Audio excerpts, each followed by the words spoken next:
And it looked like Sophie Cunningham opens up about Kelsey Plum speaking on Caitlin Clark managing her all-star team. The WNBA just had one of the most dramatic call-outs in league history. It's sending shockwaves through every women's basketball locker room, front office, and social media feed. Sophie Cunningham, the brave guard from Missouri, just dropped a truth bomb so big that players are scrambling. Fans are cheering. Kelsey Plum with the chirp? Why? I don't know, dude. Why? Not to tattletale, but 0 members of Team Clark were very present for that. I hate that because, like, this is what we've always wanted as a league. So, like, who cares who gets the credit? And if you're smart, you're making money off of them. Yeah. Like, you are literally making money from the viewership. And the whole league is questioning everything they thought they knew about loyalty, leadership, and what it really means to support your sport's biggest star. What began as a normal podcast episode has turned into the most talked about event of the season, with Sophie revealing drama that most players would never dare to talk about. And what was at the center of it all? Kelsey Plum's actions toward Caitlin Clark have caused a lot of controversy, and they have finally made someone speak up with the kind of raw honesty that this Sophie Cunningham is from Missouri. Now, if you guys didn't know, Sophie Cunningham has a new podcast, and I'm telling you right now, she's already making big-time buzz around the WNBA. In one of the latest episodes, she spoke about none other than the Kelsey Plum situation involving Caitlin Clark at this year's All-Star Game. The league has been missing for too long. Sophie Cunningham isn't just another voice in the crowd.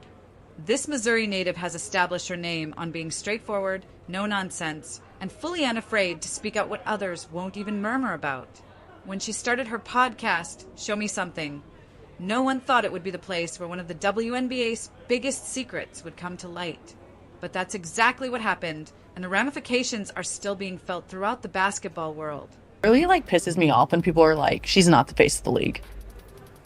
Who would be? What? Sabrina? No. No, there's really good, well-known people in our league.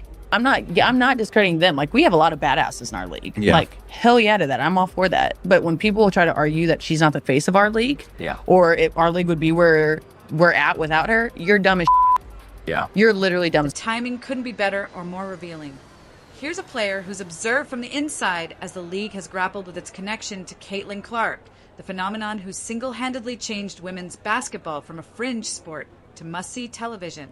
While others have danced around the obvious fact, Sophie thought it was time to take away the corporate talk and political correctness that's been choking honest conversation in the WNBA. What makes Sophie's opinion so powerful is her truthfulness. This isn't some deliberate media strategy or meticulous... Your teammates, arguably, one of the biggest stars the WNBA's ever Who's that? had. Her name rhymes with Schmaitland. Hurtland? Yeah. What has that been like, seeing her not only kind of transform a league, but also just be like, No, is that fair to say? Okay. not even just the league, but like The women's sport? basketball Yeah. as a whole around the Yeah. world. No, crafted PR maneuver. This is a player who has seen how the league is weirdly obsessed with downplaying Clark's impact, even though every arena fills up and every TV rating goes up when she plays. Sophie sees what everyone else sees but refuses to acknowledge. Caitlin Clark is the clear reason everyone's watching, and pretending otherwise is not just dishonest, it's harmful to the sport itself. The numbers don't lie, and Sophie's podcast popularity demonstrates there's a big market for this kind of... No, I think it's awesome. I think it's so funny because she's like 22, 23 years old, and the whole world is watching her. Yeah. Like, it is a cult following. I'm not kidding. No, it's wild. Like, it the is airport today, insane. it was like 22 everywhere. Anywhere you go, like, it is a home game wherever we play. Like, No way. security with her 24/7. Like, people are out. honest conversation. When your debut episode pulls in 250,000 views, that's not just impressive for WNBA material. That's impressive, period. It tells you that fans are simply begging for someone to cut through the noise and truly talk about what's occurring instead of feeding them sanitized sound bites that convey nothing. But it's what Sophie revealed about the All-Star Game that's truly captured everyone's attention. This wasn't secondhand hearsay or media supposition. Sophie was there, she watched what went down, and she had the fortitude to expose what Well, it was a very powerful moment. We didn't, at least as players, we didn't know that was going to happen. So I think it was kind of like a genuine surprise. But the T-shirt, just united front was determined this morning, that we had a meeting for. And, not to tattletale, but 0 members of Team Clark were very present for that. It transpired when Kelsey Plum tried to organize her little power play. The sight of team meetings happening without any of Clark's teammates there tells you everything you need to know about how manufactured this drama actually was. Think about that for a second. Here you have the league's biggest star, the athlete who's brought unprecedented attention and income to women's basketball, and her own teammates aren't even included in discussions about team harmony. That's not leadership. That's exclusion masculine. But no, we were just, we had a very... That really needed to be mentioned.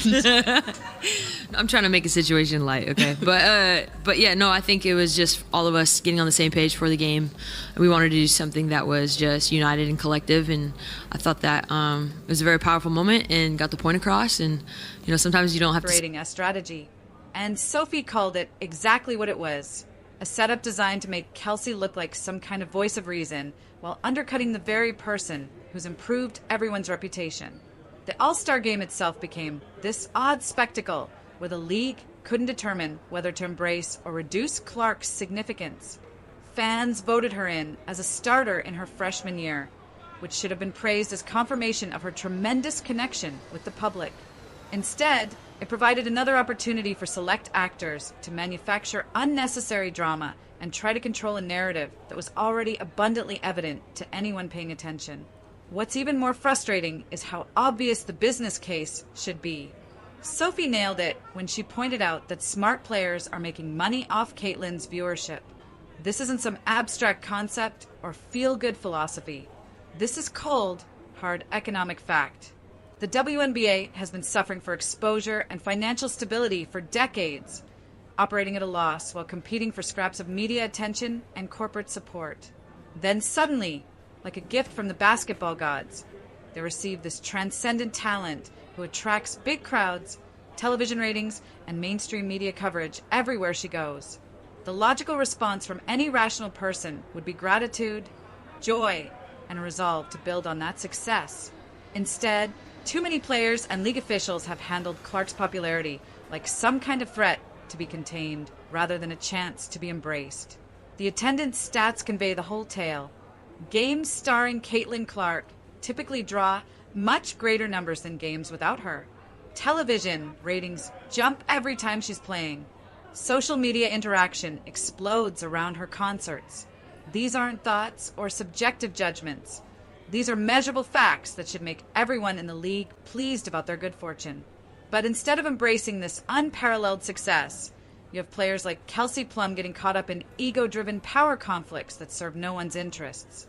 The rising tides lift all boats idea seems to be utterly lost on those who are so focused on defending their own perceived status that they can't see the wider picture of what Clark's success means for everyone. Sophie's willingness to call out this antiquated mentality is exactly what the league needs more of. When she talks about players being clever enough to profit on the viewership Caitlin brings, she's not throwing shade, she's presenting facts. Everyone gains when the sport gets more attention, more income, and more mainstream credibility. Fighting that achievement because it doesn't suit your desired narrative is self-sabotaging conduct that damages every single person in the league. The reaction to Sophie's statements has been immensely telling. Fans are finally hearing someone in the league admit what they've been seeing all along, and the response has been overwhelmingly favorable. Comment sections are flooded with individuals expressing pleasure that finally someone with true integrity is stating the truth instead of giving them corporate-approved drivel.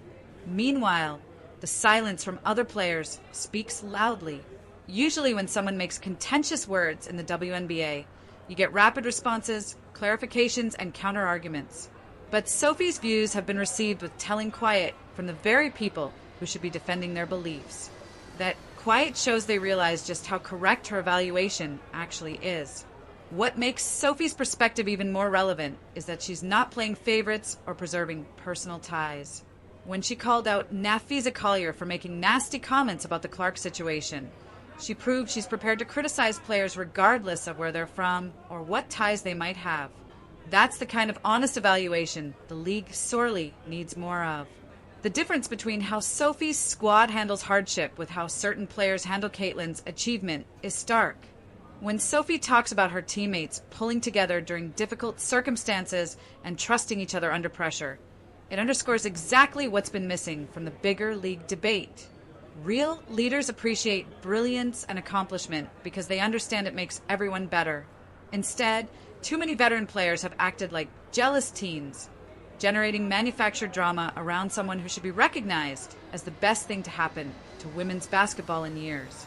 It's disgusting conduct from players who should be coaching and supporting the next generation, not trying to bring down someone whose success benefits everyone. The dread motivating these negative behaviors is clear as you dig behind the surface. Fear that Caitlin is changing traditional hierarchies.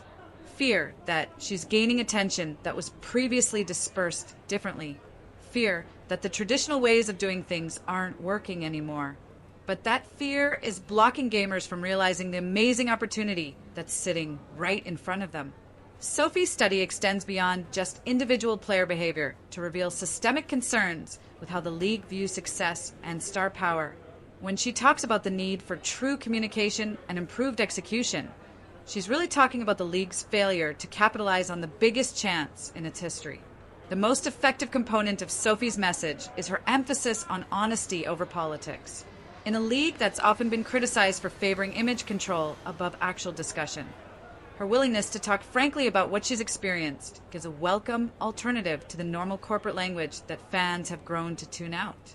What Sophie Cunningham has done with these discoveries goes far beyond exposing one incident or calling out particular players. She's opened up a discourse about what the WNBA could be if more individuals were prepared to embrace success instead of fighting it, back stars instead of undermining them, and focus on building something bigger instead of preserving personal turf. The WNBA is at a crossroads, and Sophie's fortitude in speaking truth to power might be just what's required to push the league into its immense potential. Her podcast success indicates that genuineness resonates with viewers who are weary of artificial turmoil and eager for honest leadership. Whether the league will heed to her message or continue down the path of self-sabotaging conduct remains to be seen. But one thing is certain, Sophie Cunningham has given everyone a model for what real leadership looks like in women's basketball.